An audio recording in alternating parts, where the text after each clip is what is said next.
Welcome to the YOGI MD Podcast. It's Nadine, yoga teacher, health coach, and retired doctor, here to bring you and your body together, not in sickness, but in health. Thanks for taking this time for yourself.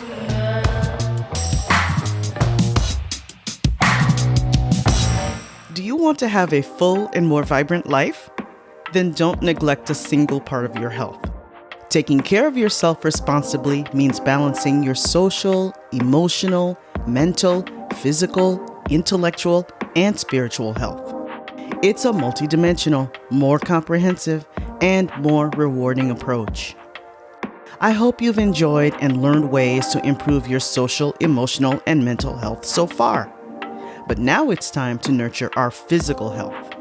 All of my guests compel you to care for your body so that you don't just survive, but thrive. Former two-time Olympian Bayano Kamani. Instead of asking someone for an extrinsic value on why you should do something, you should have a starting point with your first why. Start there, and along the way, you'll collect other reasons for doing it so that no matter what situation presents itself, you will still have a why for getting out of the door. Sleep physician and psychiatrist, Dr. Kara Uy. When things get so off with their sleep, that actually restricts their freedom. And a lot of the teens that I'm meeting with, they're so exhausted that they're just locked into that and they don't have freedom and they can't explore because they're so tired, and it erodes their relationships. Treatment for teens is very different from adults.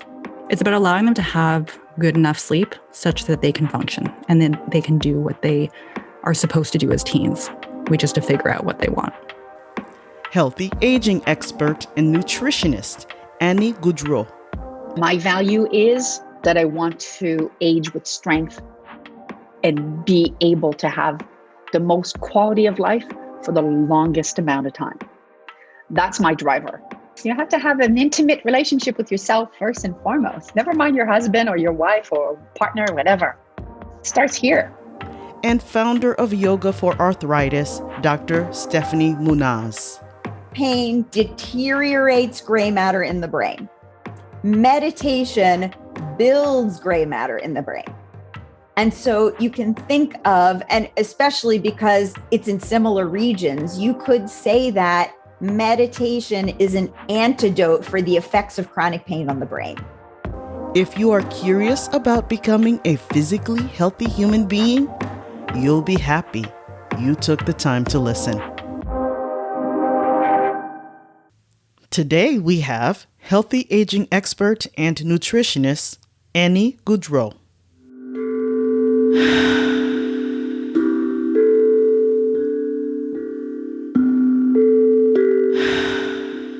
Annie, one of the things that yoga has taught me is how easy it is to live without really feeling connected to our bodies. I know I did it for a long time until something happens. There's pain or there's an emergency where you have to address it by going to your doctor. So I would really like to talk to you today about really and truly occupying our bodies and paying attention and taking really good care of ourselves before it becomes an emergency or even before it becomes an afterthought. I have so many students in my yoga classes who say that they have achy shoulders, they have frequent headaches, they have achy backs. I would love to start with how we treat our bodies, what we feed our bodies. Oh, what a beautiful beginning. I love it. I love the fact that you start with basically the concept that at every moment of the day in our lives, that our bodies are receiving messages. They're transmitting. And we either have our ears and eyes open or we don't. Right? Remember how many times in our lives we go from point A to point B in the car, for example, and we get there and we go, oh my God, I did not notice one thing. I was just so focused on the after. There was no, in the moment, I did not notice any tree. I did not notice any cars. I did not notice a beautiful building. We are not present. It's the same with our bodies.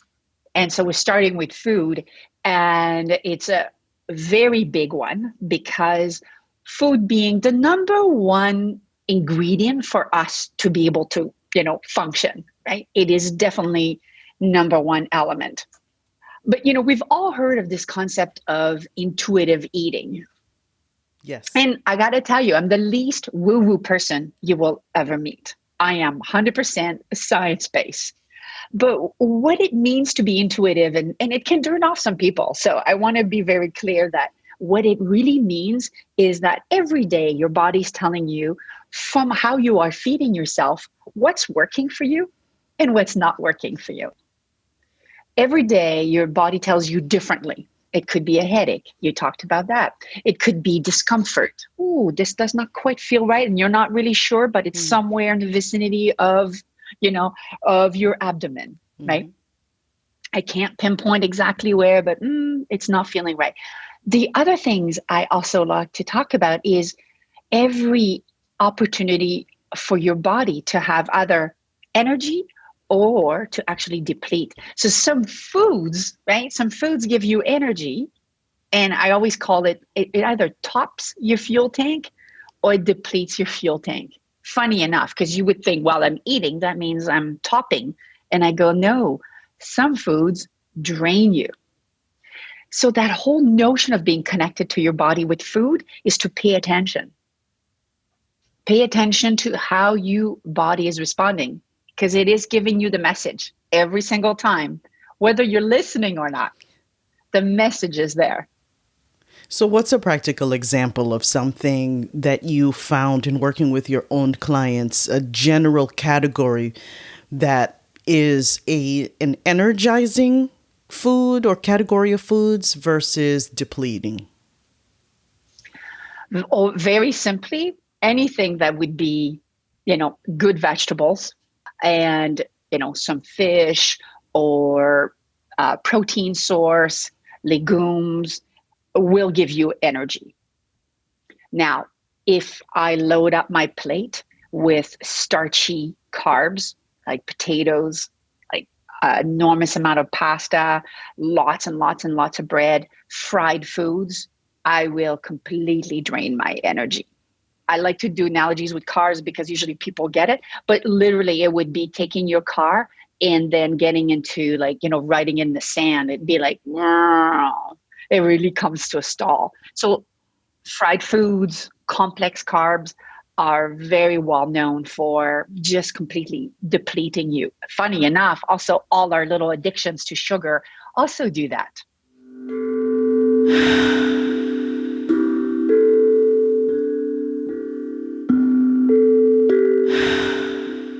What I heard in your answer previously too is that we are individuals and we need to pay attention to our individual cues. Can you talk a little bit about that? Oh, great question. Because we're all looking for that one size fits all thing, right? Mm-hmm. Oh, I heard that. That's the solution. That's the diet. That is the thing that will, give me the vitality and also make sure that I don't gain weight. And a lot of people are also, let's be honest, are looking for, solutions to perhaps a few extra pounds. So we're all looking for that magic bullet. And while there are some guiding principles that are pretty universal, we are all different. And our culture, our backgrounds, the geography, where we were born, even as you know, being a doctor, our mother's gut is the one that will determine our gut. We all react differently. So when people say, well, I'm going to go vegan because that's the thing to do. And it's a responsible thing for the environment. And I personally have nothing against that. But I also say, okay, now if you are going to explore this, make sure that you are listening to what your body is saying. Because for some people, it's a beautiful, smooth transition. For some people, it's very, very difficult and they don't have energy and they are really not doing well with it. So there is something important about experimenting, but I always say be curious and then listen for the response, right? Explore and then see how your body does with that. And what I'm also hearing is that takes time. Yes. And we are an impatient culture in North America. So that is a challenge because people want quick fixes. Mm-hmm. I read everywhere, that's the thing to do. I'm just going to go on it. Boom. And there is no, is this right for me? And don't forget that your needs at 20, at 30, at 40, at 50 change. So sometimes some of the problems that we're experiencing with food is that we have not adjusted. I used to be an endurance athlete, and my nutritional needs were significantly different back then. I was in my 30s, I was in my 40s, now I'm in my 50s.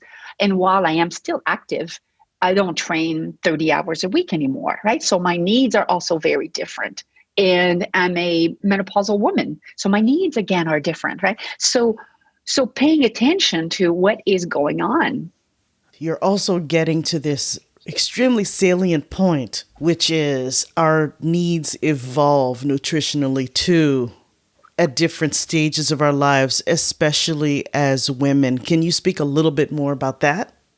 Oh my God, this is really juicy. This is really juicy because I think that there is so much that goes on with women at midlife. Hormonal changes trigger a cascade of reactions. So while we think, oh, well, okay, it's just estrogens dropped, end of the story, my life will go on. You have to go, actually, there's a lot more that is actually going on in your body that is triggering this. So one of the number one things that I see actually, and this is we could do a whole podcast about this, Nadine, is this whole misconception that what you eat is what you absorb. And I often have to say to people, I don't care what you're telling me is in your journal. What I see in your nutritional assessment is that there are some serious gaps. And that's because you are not absorbing, because you are not digesting your food. And this comes a lot, I would say, 45 on, because the gastric juices are diminishing. So make it very plain is the food arrives in the stomach and it just does not get broken down because there's less, there are less gastric juices. There's a cascade ripple effect of, discomfort. So whereas normally, 10 years ago, this was not an issue, the same food is impacting you. So I see a lot of women not having enough protein. So they're feeling tired. Yes, maybe because a little bit of the pattern has been disturbed by, hormonal, still a lot of fluctuation with the hormones. So while they're experiencing, for example, acid reflux, as you know, is a huge problem. Yes. I deal with that with a lot of my clients. Mm-hmm. And unfortunately, they are taking drugs that are not helping solve the problem and often misdiagnosed as, you have too much acid. Well, the reality is actually the opposite. I see so much need around educating people that very simply you can stimulate, the production of gastric juices, or we can supplement super easily with that. And it solves the problem and people start digesting properly again. Past the age of 45, we need to increase the level of protein, and women have been shy to eat protein. Regardless of your philosophical preferences around eating, your protein needs have gone up, yet you have not adjusted. So basically, any type of protein, whether it's animal source, so whether people are eating chicken, beef, lamb, organ meats, or they are into fish. I'm a very big proponent of cold water fish, the smaller the better, by the way, because it has less exposure to mercury. So, trout and salmon, sardines, haddock, extremely good sources of of fish and our vegetarian sources, right? So we are looking at legumes mixed with some other, for example, rice or quinoa, very good sources of protein. I'm a big fan, regardless of your preferences, to have a lot of variety. Variety is what makes the body very, very exposed to different minerals, different qualities of protein, and vitamins as well.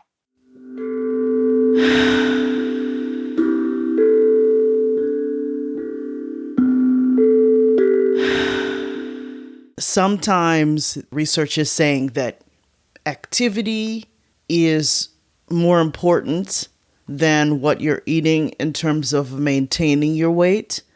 And then times change and studies say, no, it's the diet that's more meaningful. What you're putting in your mouth makes more of an impact. So what do you think about that? Oh, it's a good one.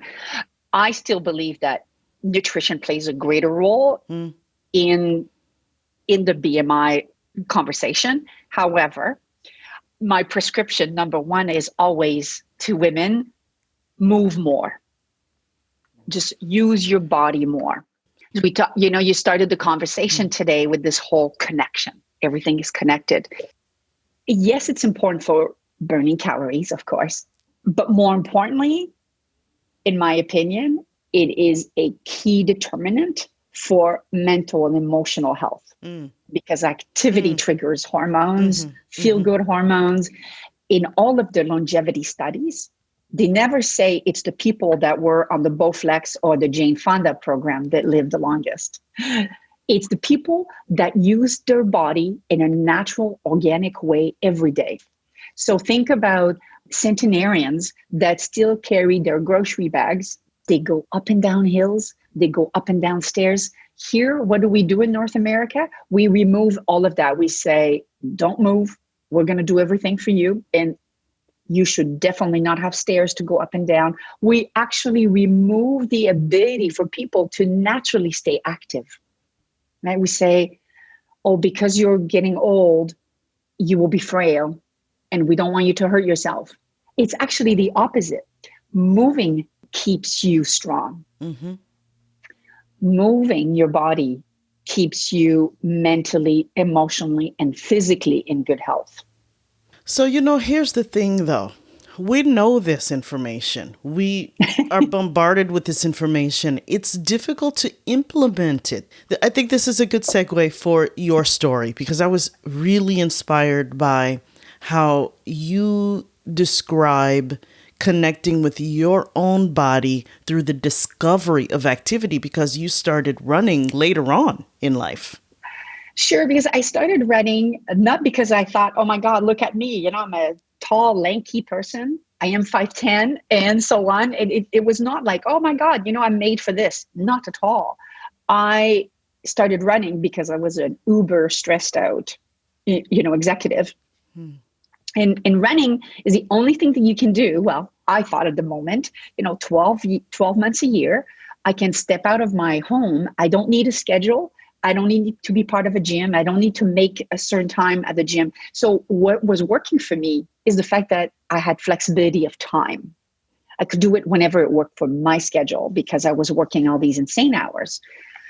And I got a little bit of the bug because it was such a nice thrill to finish a race, and I was doing, half marathons. And when I signed up for the bigger event, which was the marathon at the time, that's when you start to spend a lot of time with your own mind. It was totally a coming to Jesus moment for me. It was a deeply spiritual time, because I had never truly spent time with myself, listening to my thoughts.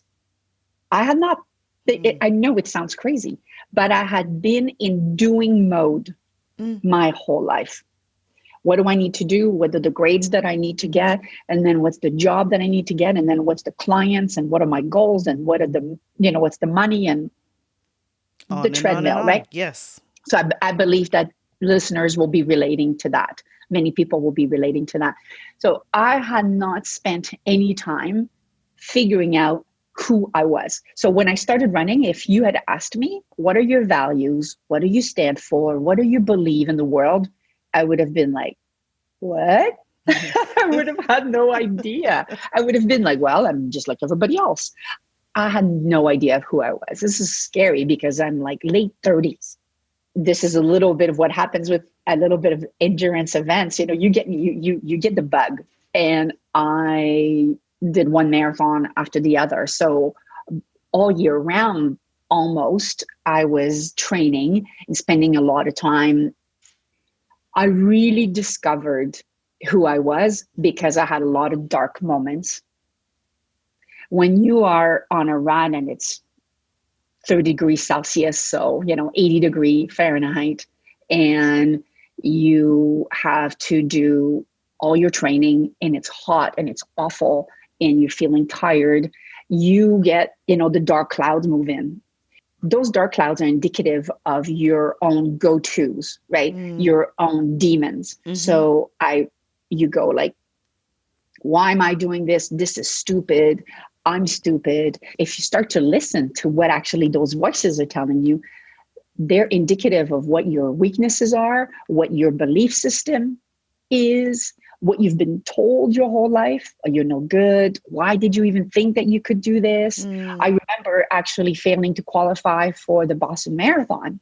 And that was a big goal for me. And I failed by a couple minutes. And I cried and I cried.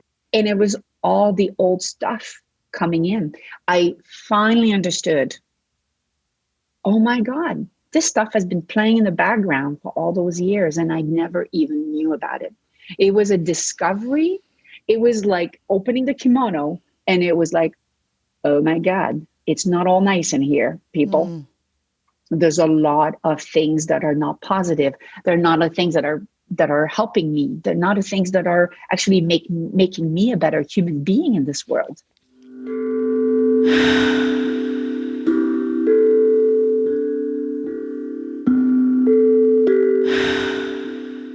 Okay.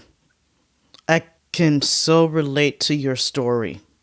Through martial arts and training to achieve my black belt, I had similar demons to contend with. Because it's funny, you're talking about these 30s. I was in my late 30s too. Just overachieving and never really stopping to figure out clarity around my values and who I truly was. I couldn't answer those questions either. They were all very external. Well, I'm a mother and I'm a doctor and I'm a this and I'm a that, and everything looks great on the outside. Do you think that these types of connections, the true connections with your body, can be achieved without it having to become a crisis? Do we have to have, as women, these come to Jesus moments where it's do or die, where we have to figure out who we really are because we are in crisis mode? My gut says no, you don't have to necessarily go into crisis mode, but I think there needs to be a trigger. And I don't believe that all triggers need to be labeled as crisis. Yes. Because otherwise, we are on automatic pilot. That's why meditation, I think, is so powerful right now, where it is all about being in the moment, in witnessing the thoughts, right? Witnessing the thoughts, just like as clouds would go by. So, you don't need to necessarily get cancer, but sometimes it's like you read a book and it shakes you up and you go, wow, this could have happened to me if I hadn't done this, right? So there could be triggers of awareness that are not necessarily a crisis. I always say, like, the body starts with a little tap, gentle tap on the hand, and then eventually it whacks you a little bit, and then you still dismiss it. And eventually there's a 2x4 on the side of your head and you go, I cannot believe what just happened to me. And why is this so strong? Well, because little triggers were small, and become big. For some people, they listen when there's a trigger. We have these opportunities to be in our bodies and really take care of ourselves beyond a superficial New Year's resolution, or, okay, now my dress doesn't fit, so now I have to start a new diet or start a new exercise regime. I guess what I'm getting at is we're individuals who need to show ourselves some compassion, and we need to figure out what that means in order to really, truly take good care of ourselves beyond numbers, because it's not fun. Who wants to grab a journal and write down every single thing she's eating and jump on a scale every day? Where's the meaning in that? That's what I heard from what you were talking about. There's more meaning. There's a deeper level of self-care, and then the numbers follow. I'm not saying that they're not important, but they're not the primary driver. And it's never, never, never fulfilling. Mm-hmm. It's never, never fulfilling. So you are never happy. You always want more pie. I don't really look at the number, but my value is that I want to age with strength and be able to have the most quality of life for the longest amount of time. That's my driver. My weight fluctuates like everybody else, I'm a normal human being, but it, not by massive amounts. But I'm always deeply aligned that activity, moving my body, is critical for my well-being. A number is like a bonbon, right? Like, it's sweet, nice, but it's gone, after 10 seconds. There is nothing deeply fulfilling about it. So you're 100% right.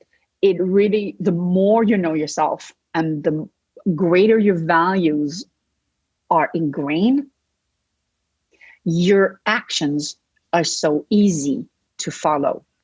That's why a New Year's resolution, without the values being very clear and your actions following in a logical way, in a respectful way, that's why some people are very successful at these things and some people are not. When it's disconnected, of course you drop it, because it is going to be hard. There is nothing fun about putting your your running shoes and lacing up when it is -10 outside. I am not going to lie. But I still do it because I go, this is bigger than being cold for 10 minutes. This vision of health is way bigger than a temporary discomfort. So that is the way that I look at it. It's a compass. Those values, those core values, they're your guide. You can always come back to that. I'm doing this because of X, Y, or Z. It's an invitation, I hear. I hear an invitation here to the women listening who might be struggling with external motivators to take a deep dive and find what's really meaningful so that you can work from the inside out rather than the outside in, and figure out furthermore what that means for you. Because looking to someone else, like my daughters and my mother and my sister, they like different things than I do. But I don't have to worry about that. I don't have to try to be like they are. I can find inspiration. And that's the other thing. Yes. That's the other thing I wanted to bring up. As I was listening to you talk about running marathons, and I have a sister-in-law who's run Ironman, and she's done all kinds of extreme sports. And I go, there's a part of me, I'm not going to lie, that says, oh gosh, I'm not doing enough, or I should be more like that. But then there's another part of me that goes, well, I can find inspiration in that and I can admire and be happy for, but I don't have to do that thing to find my worth or to be valuable. I don't have to compete.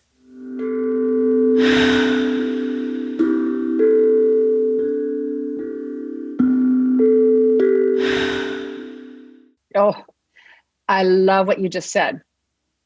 You have to pull inspiration from others. Again, I started to talk at the beginning about, your batteries, food, other making your batteries or having more energy or being depleted. Inspiration fills your batteries. Yes. Right? It fills your battery and then you go, oh my God.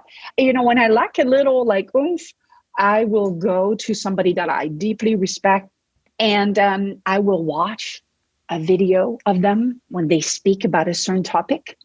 I get fueled, or I will read, a passage by them. Mm-hmm.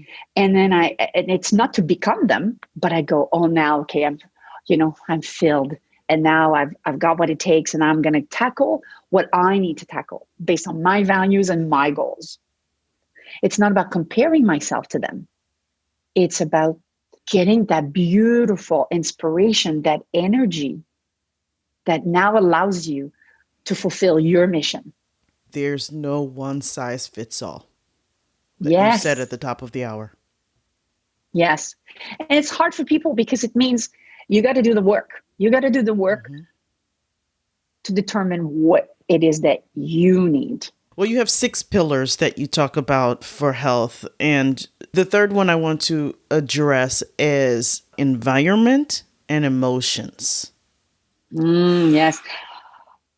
Ooh, it's a big one. And it's interesting, in those 6 pillars of healthy aging, as I've called them, environmental and emotional health is something that people are always surprised that I will talk about. People have goals or make goals, and what they lack is our systems. And I will really repeat it again because I want people to understand this. Most of the time, people don't lack valid goals. They lack proper systems to reach those goals. And environmental, emotional health either will allow these systems to live, or they will basically deter. So let's start with environmental health. So what does that mean? Well, there's 2 components to that. First of all is literally environment as in nature. So we know from science that nature, spending time in nature heals. It decreases cortisol levels. We know from the Japanese, studies around spending time in nature. They even have a word for it. It will come back to me. I'm not quite fluent in Japanese, but they prescribe time in nature there to decrease blood pressure. So all of the markers of stress are well attended by spending time in nature. It fosters positivity. It also is great for problem solving. So whenever, this is a tip for somebody who's trying to problem solve and is stuck, go spend a little bit of time in a park, come back, and the juices will be flowing. The other side of it is your environment, your home. Think about it. Is your environment at home set up to support your goals? So one that I like to use is when I was training for Ironman, I had, 3 different sports. So it gets quite chaotic with all the stuff. And I had set up my lobby just before I would get out of the house to have 3 bins for each of my sports. Everything was organized so that I would have to think about it.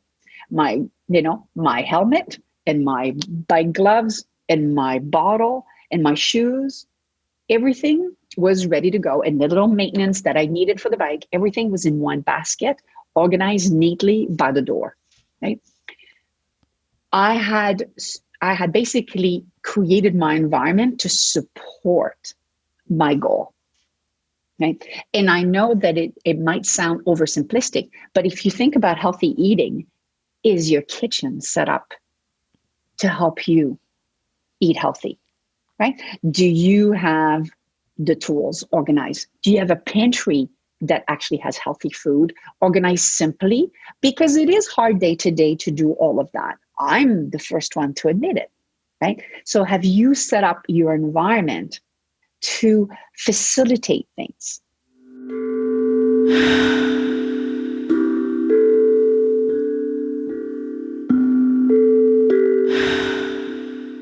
It's interesting you say that because it's something that I worked with, organizing the kitchen such that the tools that I need are readily available and I reduce clutter.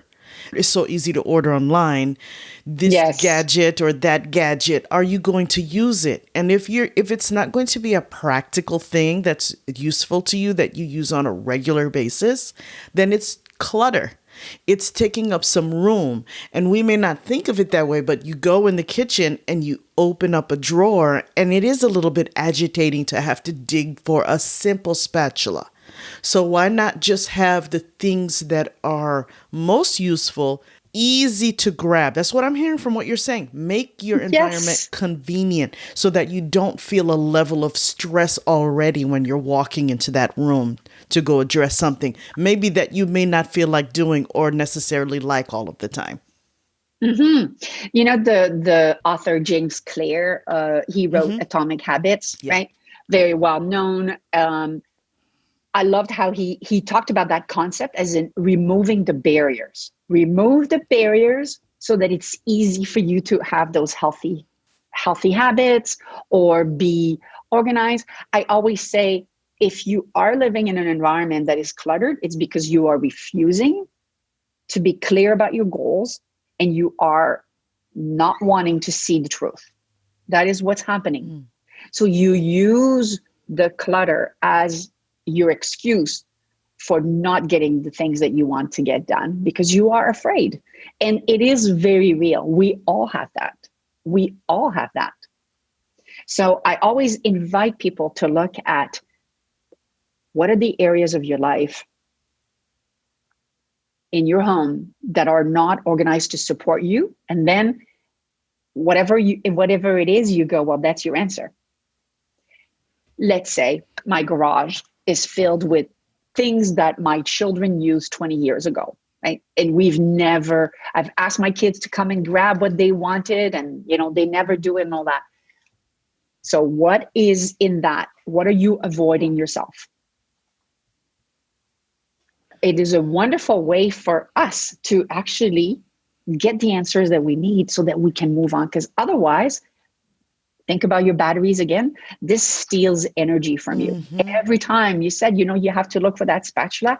Every time that you open the cupboard, every time that you open the garage door, every time that you look into that closet, it steals energy from you.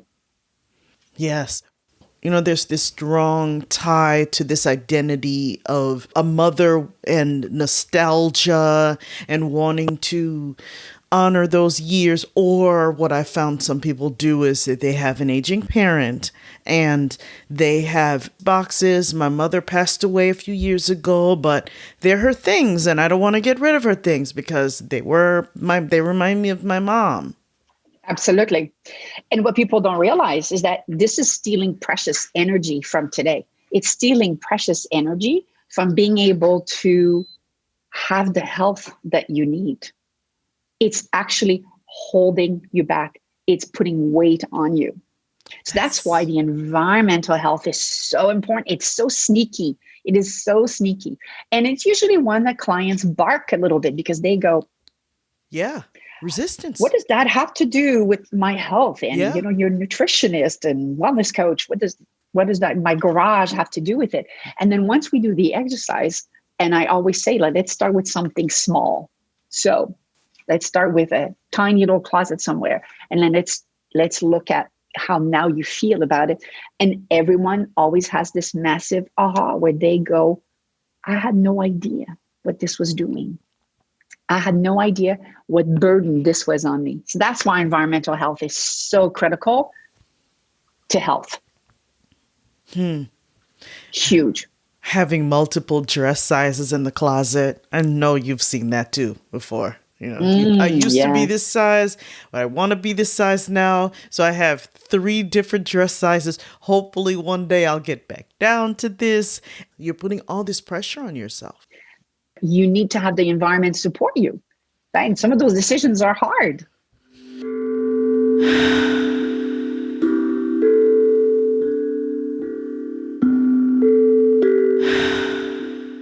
And it gets at this another idea, which is, You can't just take something away because it leaves a void. So if you remove something that was a barrier, what are you going to replace that thing with? What healthy habit are you going to implement there? Absolutely. Absolutely. Knowing what matters to you. What do you need to build personally?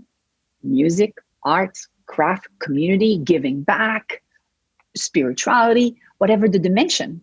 Fill it with the things that fill your cup, not deplete your cup. Love it. And that's how the emotional health is tied to, right? Because that pillar is two-pronged, because, you know, the biggest predictor of obesity is other obese people around you. That is the biggest predictor that is scientifically measured, because who is around you deeply influences you. People either are supporting you in your, in your pursuits of your goals, or supporting your values, or they take away. And there is nothing neutral. And this is something that is difficult to understand. But there is nothing like, oh, that person is just, no. If it's not contributing, it's actually taking away. There's a woman years ago that I heard in a conference. She was in her late 80s. She owned a very prestigious spa somewhere in Nevada, or one of those beautiful, New Mexico places. And she used the expression that every year she would prune the tree of her life. She looked at what was in her life, who was in her life. And just like we need to prune trees to make them stronger and give them a stronger root system, she did that with her own life. And this is not a malicious pursuit. This is not to say that person is bad or that person is good. This is not at all that pursuit. This is about an honest recognition of where we are. We talked about how our needs change in life. Mm-hmm. Well, you change as an individual. And sometimes who is around us and what is around us is no longer serving us. So it's about establishing, what do we need to prune? It is no different than a family saying, oh my God, we had a 2,000 square foot home when we had 2 daughters and they're now moved on. We now need to look at what our needs are.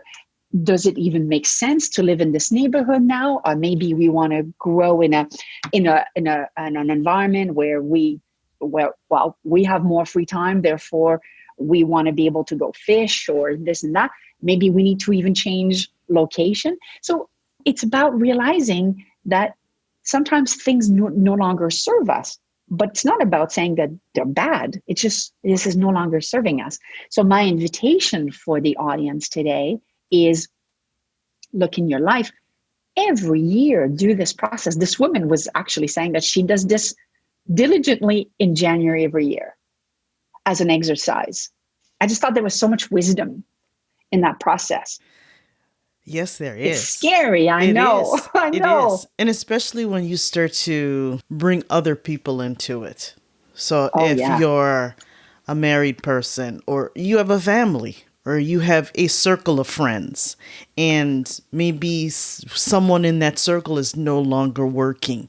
They're not working for you, but for the other people in your circle of friends, they're not feeling that way. So I love that you brought that up, because that's not something that people think about as clutter. The people in our lives can also be clutter. Absolutely. And again, it will influence your health, right? I always go back for me as to how is this influencing your physical health, your emotional health, and your mental health. Mm-hmm.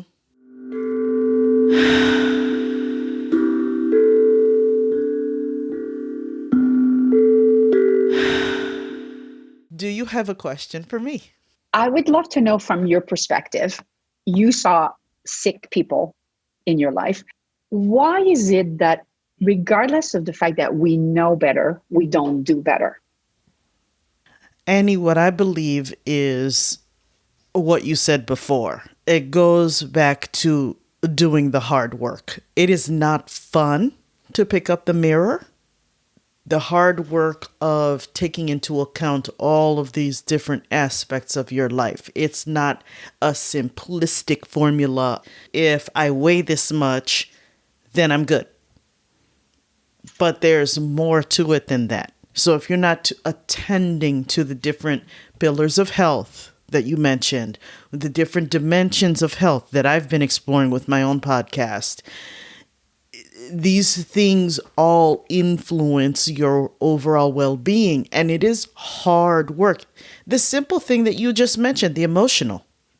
If a person makes me sweat on a regular basis, I know I shouldn't be spending time with that person. And I have found that to be true during my life. I know it sounds strange, but that person is stressing me out to the point that I am having an actual sweat response. The courage as women to say no to things, it's so hard. Mm-hmm. So we could do a whole podcast on this whole pleasing thing. Absolutely. So being able to execute and really advocate for yourself while also balancing being compassionate, doing things that you don't feel like doing, I think those things all deter people from really, really digging in and taking good care of themselves. Yep. So what is your personal definition of what it means to be healthy? There is this whole concept of the body's always looking for balance, homeostasis. I know that I'm in a good place when I am really at peace. So and what it means to be at peace for me is, am I living according to my values? Am I doing my best? Am I eating my best? And there's a big difference between being perfect here. Am I doing my best based on today? And when my answer is yes to that, then I am in a healthy place. Thank you very much for being here. It's been an absolute pleasure to get to talk to you and learn from you. Thank you for having me. It's so wonderful. Thank you for the opportunity. And I hope that for your audience, this is, there's been some good nugget of wisdom in here. And we can find you at? So very easily, just go to my website, which is VEEV.ca. That's V as in Victor, EEV.ca. And all my contact information is there, social media, all the 21st century contact information.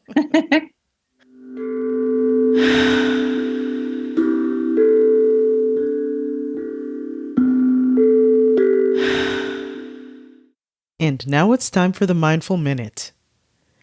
Annie says that her driver, her value, is that she wants to age with strength, to be able to have the most quality of life for the longest amount of time. This is why she exercises, and this is why she eats well. What's your driver for taking good care of yourself?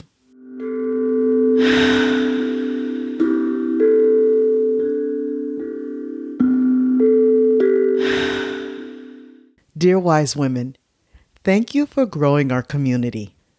Keep using your wisdom and emotional intelligence to share this episode with someone in your social circle who will benefit from hearing it. Your grandma and your mom need yoga. Maybe you need yoga too. I teach yoga to wise women.